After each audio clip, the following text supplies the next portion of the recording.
हर इंसान के मन में यह प्रश्न आता है कि जब ये आत्मा शरीर त्यागती है तो वह शरीर से कैसे बाहर आती है।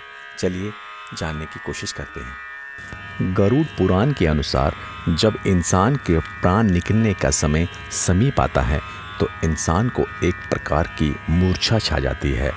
उसे अपने जीवन में किए हुए सारे अच्छे और बुरे कार्य चलचित्र के भांति दिखाई देने लगते हैं।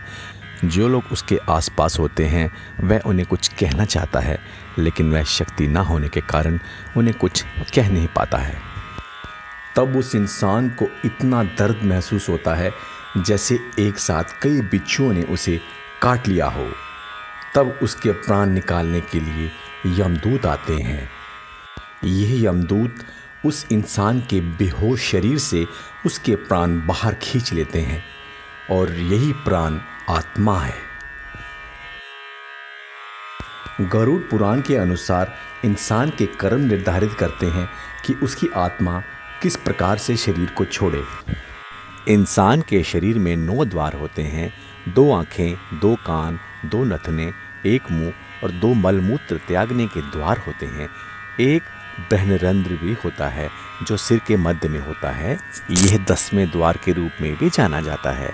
मृत्यु के समय इन्हीं द्वारों से यमदूत आत्मा को शरीर से बाहर खींचते हैं।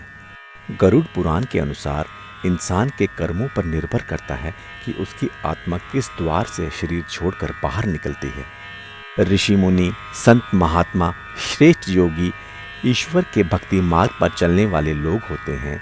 उनकी आत्मा अपने आप ही ब्रह्मरंध्र से शरीर का त्याग कर कर बाहर निकल आती है। जो लोग मधुर वाणी वाले भागवत कथा का प्रचार प्रसार करने वाले होते हैं उनकी आत्मा मुख्य द्वार से बाहर आती है।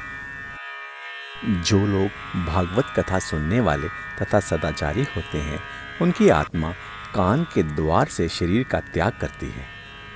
और जो लोग सत्यकर्मी, दूरदृष्टि वाले होते हैं उनकी आत्मा आँख के द्वार से बाहर आती है।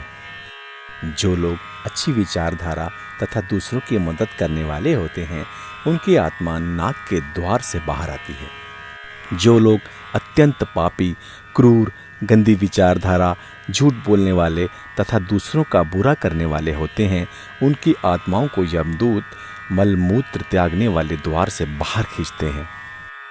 जब आत्मा आँख के द्वार से बाहर निकलती है तो आँखें उबर कर बाहर निकल आती हैं। जब आत्मा मुख के द्वार से निकलती है तो मुख से झाग निकलती है।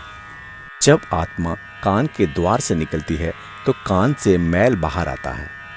और जब आत्मा नाक के द्वार से निकलती है तो नाक से गंदा पानी निकलता है। और जब आत्मा मलमूत्र द्वार से बाहर आती है तो इन द्वारों से मल व मूत्र बाहर निकल आता है। गरुड़ पुराण के अनुसार इस तरह से यमदूतों द्वारा आत्मा को शरीर से बाहर निकाला जाता है। दोस्तों, अगर वीडियो अच्छा लगा हो तो इसे लाइक और शेयर कर दीजिए। धन्यवाद।